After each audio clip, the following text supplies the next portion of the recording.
What's up, you guys? You are now tuned in to another episode of A Piece of Advice. You are now tuned in with your favorite new hostess, Allure Ladur.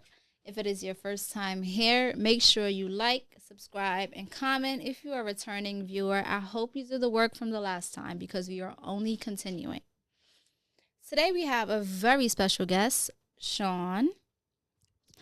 I know a lot of you guys won't know him based on his social media presence. However, life is not lived through social media. You have to get in the real world. And in the real world, he is a force to be reckoned with.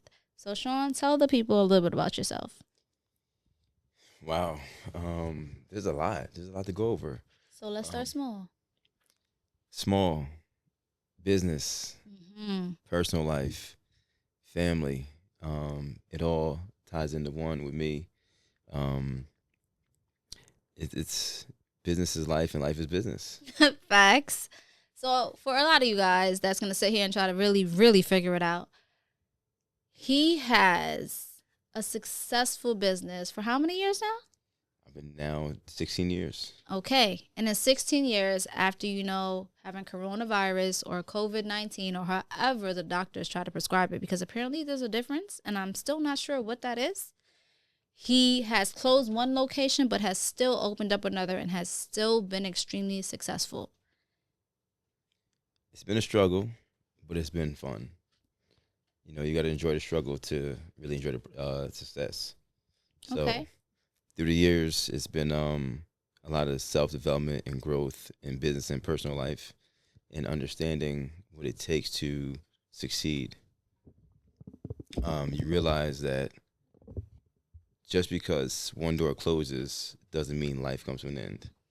Understandable. It just opens your eyes up to see what else is out there and how to spread your success into other areas and to how to help yourself make yourself better. Okay.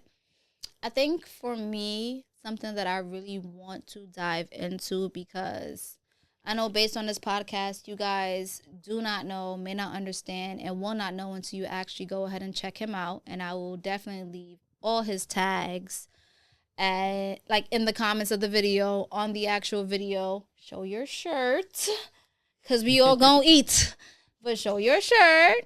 Elite Fitness and Performance. Like, first of all his clientele they really look like 1%ers, but I'm not going to judge. We listen and we don't judge. That's a beautiful thing. You understand? And I think that for the purpose of this episode and just this conversation, just so we all get the most out of it, I think that one thing that I've learned about you is that, one, you are extremely humble. You are so humble that I don't even think at sometimes you understand or know your greatness. And that's okay, but don't limit yourself. That being said, let me ask you, what are 3 things that you think have enabled you or allowed you to shift your mindset and additionally help you with personal growth to attest and add to your business? 3 things. So number 1 is the fear of failure. Okay. Even though failure is never an option in my book, I guess it's the perception of failure. Not getting the results that you want. Not even that, how people perceive you think you're failing, but in reality, you're leveling up. Mm-hmm. For instance, I had a location that, due to certain financial situation with COVID, we had to relocate. Mm-hmm. Some people may see it as failure. I see it as development growth. Another thing, only caring about who you work with. Like, I am a trainer, so I only care about what my clients think, not what the outside thinks. And the third thing is just my personal drive. Like, if I can help others, help the community, help anybody in any aspect of, people think fitness is all about weights and training. Mm-hmm. There's mental fitness, there's personal fitness. With those 3 things, you have honestly become very successful. I think that the coronavirus or COVID or the pandemic, as a lot of people will actually call it or solidify it, made a huge impact and a big difference in a lot of people's lives, one way or another. For some people, it was for the better. For some people, it was for the worst. But for you, it sound like it was for the better based on, yeah, you had to deal with something that was challenging and something that was difficult, but it still allowed you to grow personally, and it still allowed you to grow within your business and become even better and probably even stronger than you were before that. So touching back on a few, probably the worst years of a lot of people's business during the COVID or coronavirus or pandemic, it allowed me to recognize one thing, that the virus made people know fitness was important. Um, Outside of that, it was during it was the hardest because no one wanted to come outside. Mm-hmm. But after it, it was now trying to find a lane in fitness because you have so many fitness places booming up Booming. now. You have these concept box gyms, these franchise opening up, and how as a personal private facility do you keep yourself going? To adapt and adjust was a main thing for me, and I think the other part was being in the New York Connecticut area is our, I guess, regulations or health regulations Mm-hmm. compared to the Floridas and the Texas where a lot of my clients fled to. Um, so now was trying to regrow, not rebrand. Um, and it worked out well. I think it just was a process I had to deal with. And in my eyes, you enjoy all processes. So, what was the most successful part of your regrowth, if you don't mind me asking? Believe it or not, was leaving the last location. You had to let go and lead with faith Yes. and work?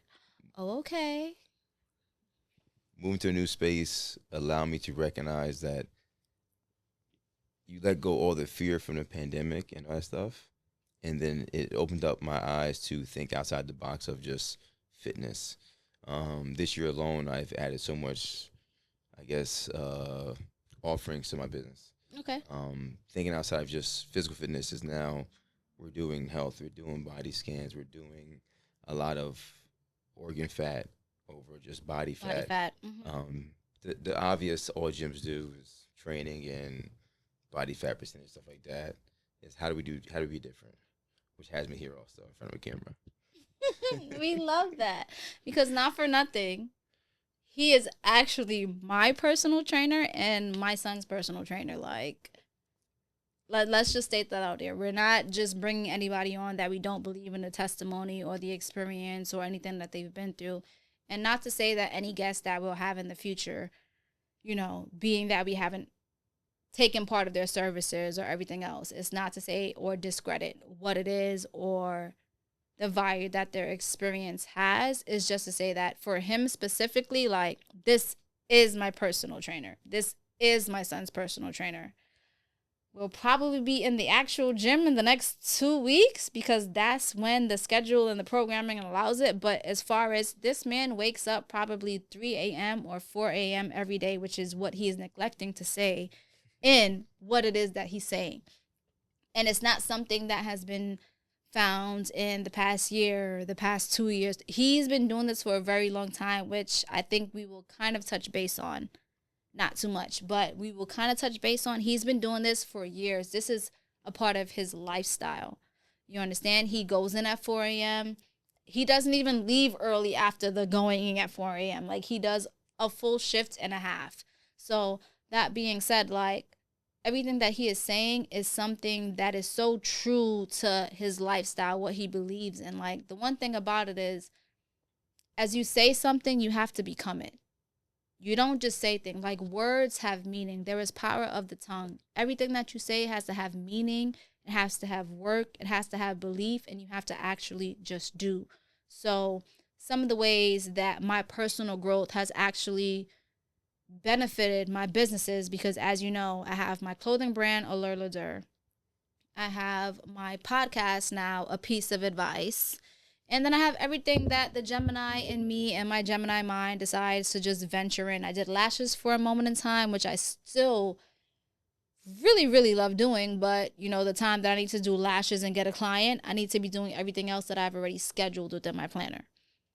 And for me, it's just been actually committing to a time for it, writing down, listen, from these hours to these hours, this is what I do. For my spiritual growth, is 3 times a week. Me and my best friend, we have a journal that We read a scripture from the Bible. We interpret what it means to us. We go down the questions of what that scripture meant when we read it, how it relevant, like how it is relative to what it is that we're going through, and so on and so forth. And if we miss a day throughout that week because life does sometimes get the best of you, even though you should always make time for God, like, we make up the day or we make up the hour. So for me, it's just like, I think in order for you to grow in anything, you have to grow as a person, because before you can grow in all the aspects that you try to venture out into, you have to grow as a person to be able to start actually reaching those limits, or actually being open to being in those spaces. I agree. So for years, I used to always put business as like number one, and it took me the last 2 years to really grow as a person, understand like business is part of your life. Life is 24/7. Mm-hmm. So I had to create a balance between the two, because there's a lot of things in the past I've lost that I can't get back because of business. And I realized with kind of losing the first business or trying to move business that you can always restart a business. You can You can't always. restart life. And you lose life's moments getting stuck in business. So creating a balance was key, and I it helps you grow as a person, it makes more peace. Um, as a person, you get to develop and make yourself better, which helps grow your business. And vice versa. You face more problems in business that will help you as a person. Business makes you, so one thing with business is you must learn every day. In life, you don't learn every day, you live every day, but at the same time you grow. But business teaches you things every day. You must continue to learn, because in all of our fields, between fashion and fitness, something's always changing. Mm-hmm. And if you don't grow and adapt, you're behind a curve, you're not successful.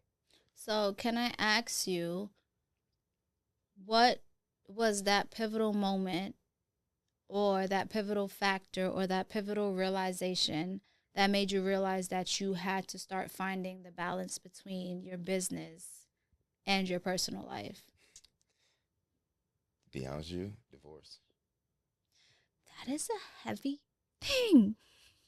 So with divorce, my kids got relocated to another state, and I realized like me going to work every day, 3 o'clock in the morning, getting home 8 o'clock at night, I lost a lot of time with kids. Mm-hmm.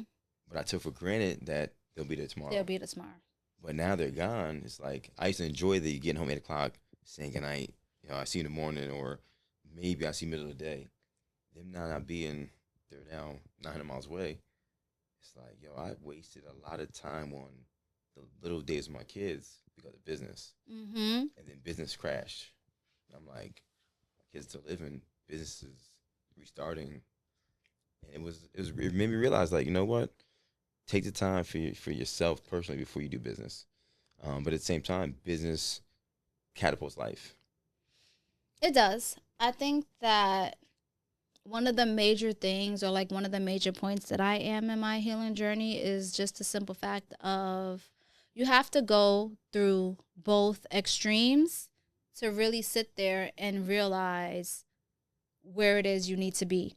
Because before your healing journey really kicks in, especially when you're starting a business, you only know where you've been and where you are. It takes some time of noticing where you are to notice what you've been missing. So in that pivotal moment for you, you realize, dang, I've been so accustomed to it that I didn't realize that I was so accustomed and so used to just going home and being like, okay, I got home at 8 p.m. I got home at 9 p.m. Sometimes maybe even 10 p.m. because maybe like you had a customer there. You know what I mean? Like you got home at 10 p.m. and it's like, oh, my kids are there. They're in bed. I can go give them a kiss. I'll see them in the morning before I head out, or whatever the case may be, And I feel like for me specifically, it's just like having to learn the extremes of it all. Like, dang, once you learn certain lessons and it's a hard lesson because it's like something that kind of shakes you up, you then automatically pivot to the extreme of the opposite. So for instance, in my healing journey, I was the pleaser, I was the giver, I was the just here. I will always be okay. As long as I know you were not okay and I made you okay, I know that I'll be okay because I can always figure it out. And then from that, I went to being extremely selfish. Like, okay, that's how you feel, that's fine. But this is how I feel, and this is what I'm gonna attest to, and this is how I'm gonna operate. I feel like 2025 for me, or even just like the ending of 2024 for me, has been like, okay, how am I going to balance the thinking about me, but still thinking about you, and what's the in the middle that we meet? That's a fact because, as you said before, I have missed a workout probably in 14 years. I had to actually battle myself to go visit my kids. Well, not to visit them, but when I was down there, like, I'm gonna miss a workout today. And I was like, you know what? It's okay. Like, you're not gonna be out of shape in one day. Um, so it was me realizing that, and it took a major thing for the kids to relocate to really put business aside and put a schedule on business, knowing that business lasts from A to B, but life is A through Z. What makes you want to work out so hard? And if that's not an okay question to ask in this session, That's fine. just let me know based on, I feel like I know the answer based on just, we're cool. Like I know It's but there's always that staple thing that makes such a difference in the routine that you take and the actions that you make. There's always something that really changes your life for a pivotal moment and moving on forward. So for me, I want to ask you, like, because just a simple drive to where your kids are, it could be 3 hours, 4 hours, 2 hours, 7 hours, 10 hours. But for you, I'm missing a workout. It's not as simple, okay, I'm missing a workout at this time. Maybe I can do it tonight when the kids are asleep. so it's not really first of all, the drive is a lot longer than that. It's about 15, but it's more or less. Let me think about this real quick. Take your time if you need to. There's no rush. We can So edit. it's not about missing the workout. It's the fact of not losing time with the kids. Okay. I also and I work out 7 days a week for a reason because business is my life, and I don't do it for myself all the time. I do it for the motivation, so people are motivated to do it. Mm-hmm. Like if I don't post workout, I'm getting messages like, "Yo, you okay?" Like people wake up and look at social media or look It's at part of their my routine. Apple Watch to sit there and see. I motivate people to work out. Now, my workouts may seem crazy to people, but They're rigorous. to me, they're like, you know what? It's just movement. And the key thing with fitness, with everybody, is just consistency. Mm-hmm. If I can't be consistent, how can I preach it? If I'm gonna tell my clients to do this and be consistent on the schedule and do this, do that, and if I'm not that way, I gotta practice what I preach. So Lead by example. it's yes, leading by example. So it's not always about me working out so hard and why I do it. Um, It's not it's you the working reason I out. do it. It's not about me working out. It's about what people see and how I motivate people to do it. It's about everybody else, not just me. Okay. The reason that I had asked that was just simply off of, if you're driving to see your kids 15, I guess Flying, 15 hours away, flying. flying to see your kids 15 hours away, what is it that diverts your mind to sit there and say, hey, damn, it's either I go see the kids 15 hours away, or I'm missing the workout? Because in what you just said, that was one of the predominant, I guess, reasons of how you classify, damn, do I see the kids or do I work out? You get what I'm saying? So It's family over business. family over business always. Family over business. And I took for granted when they were here. Now they're not. It's like I don't care what people think about it. I'm working out. I'm not gonna motivating you today is nothing compared to Nothing. seeing my kids. Mm-hmm. So it's not about missing a workout. It's not about. It's never a either or. It's always kids Kids first. first. Okay. Always kids first. Um, and my clients, I hate calling them clients because they're more like family to me. My gym family understands that kids first. We love that. That's it. Because I feel like at the end of the day, it's like when you miss a day of work, when you miss a day of work or you miss a day of working out, it doesn't differentiate between your lifestyle. Working out and fitness is a part of your lifestyle. It's part of what makes you you. But for the person that actually sits there and just goes to the gym, like, oh, I have to make sure I go to the gym today, it's not part of their actual lifestyle. It's part of their aesthetic. It's something completely different. So I think one of the things I want to ask you is, for everyone who's watching, what is a piece of advice that you would give to them as far as allowing their personal growth to attest to or add to what it is that they want to do within business or their career or just their passion? I think you got to understand balance. So personal growth will create your business. You know, your business has to be natural, and if you're not natural yourself through person, your business is fake, and people can sense that. People can sense the, I guess, the falsification in how you act if it's not being yourself. I myself, you know, being in the area I'm in, the demographic I'm in, working wise, is very It's a little rare. different. It's a little It's a little different. challenging. And I think they respect who I am, how I act, and how I don't cater to what they're used to. You don't live up to their stereotypes in their head or their prejudgments. Yes, their prejudgments. And I've had a lot of those. Oh, I'm sure. Had a lot. I think you work with more of them than you do with us, and that's a beautiful. And I think me walking around the town, people know who I am because of how different I am, and they hear about it. Um, I would never leave there I'm at because it allows me to use the area and demographic to help others. Mm-hmm. You know, from outside my gym, also coaching at private schools, I reach out to kids that Kids. wouldn't have the opportunity without me reaching out to them to get them into the area I'm in, to the network I'm in, to get them to the colleges they go to.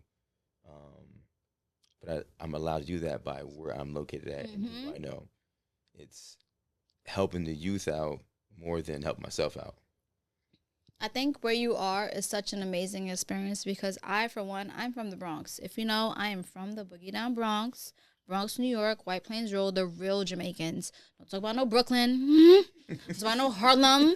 I'm from just all of Uptown. I can't even say a specific block because it was too much family with too many properties on too many blocks. But that being said, like realistically, it's just like where you come from, where I came from, your odds are always against you. And for you to be doing something that is just bigger than yourself and bigger than you being on the block or spreading your legs or having 5 different babies and still not making something out of the 5 different babies, like you can have your 5 different babies, no problem. And I know a lot of y'all gonna be laughing, but this is not a laughing part because it's really something of you can have your 5 different babies and still just always be focused on the goal of I want to do this. And despite me having these kids and becoming a mom or becoming a dad, I'm still going to make this one thing come true. You understand? And never dumbing it down, never creating an excuse, just always finding a way despite your circumstances. And most people from where I'm from don't do that. They just become the Instagram famous because it's never TikTok famous because TikTok takes strangers. But it becomes your Instagram famous of just like, damn, this is the legendary, the infamous so and so from here. And for them, that feels like a title, but it's not. So I think when it comes to me, like part of my personal growth was just from my graduated middle school, I've always wanted to get the hell up out of here. I wanted to experience life. I wanted to experience more. I wanted to experience other people. I wanted to be in those rooms that made me uncomfortable. I wanted to be in those places that made me feel like, damn, I am not the head honcho here. I need to learn how the head honcho works so I can become that because you can't lead me. Like, I just wanted to become those things. I always wanted to get what it is I feel like I was missing. And if I wasn't missing anything or I didn't feel like I was missing something, I wanted to just learn. Like I've always been in a space where I wanted to learn. I want to learn from the most influential people. I want to learn from the most inspirational people. I think in everyone's life, what is missing is that safe space that they can go to and just feel like, damn, I don't feel judged here. I can just be. I can just sit here. I can just be me. I can just do my thing. And that is more than enough. That is amazing. You know? So I think on that note, I want to end the podcast with what is a piece of advice that you would give to everyone? Once again, Honestly, never feel the odds are against you. The minute you do that, you give yourself a chance to fail. 'Cause if you feel the odds against you, you're already putting somebody above you. If you don't, if you feel the odds against you, you're not feeling you're even with anybody else. mm-hmm. So get rid of that. Odds are against you. Get it away from that. Oh, too much diversity or whatever it may be. See yourself as even with anybody you want to be a part of. Okay. So never sell yourself short. Believe in yourself Mm-hmm. and keep pushing. It's not going to be easy. Nothing successful is easy. Enjoy the process, enjoy the struggle, and enjoy the growth. I feel like when you ask people what advice they would give everybody else based on the same question but at different times, the answer will always differ. So sometimes you guys will get two or three because all of them are true. You just have to take what relates to you. For me specifically, I feel like the advice that I would give you as far as your personal growth and what caters to your business is it's okay to let go. Sometimes a business that you had a passion for when you were 16 is going to differ when you were 23 and when you were 25. You don't have to sit there and attach yourself to that because sometimes your passions grow and sometimes your passions outgrow. You need to find what actually serves you, what makes you feel whole, and what makes you feel good. Because if you're not feeling good while you're doing something, it is not going to prosper in the way that you are trying to plan it. No matter how much analytics you have, no matter how much money you have behind it, it's just not going to do what it needs to do. So, on that note, thank you guys for tuning in with a piece of advice. Once again, you are here with your hostess, Ladur, and your guest, Shawn. Make sure you check out Elite Fitness and Performance, located in your what? Port Chester, New York. It's just a short drive, depending on, I guess, where you're at. But yeah, I'll see you guys next week. Later.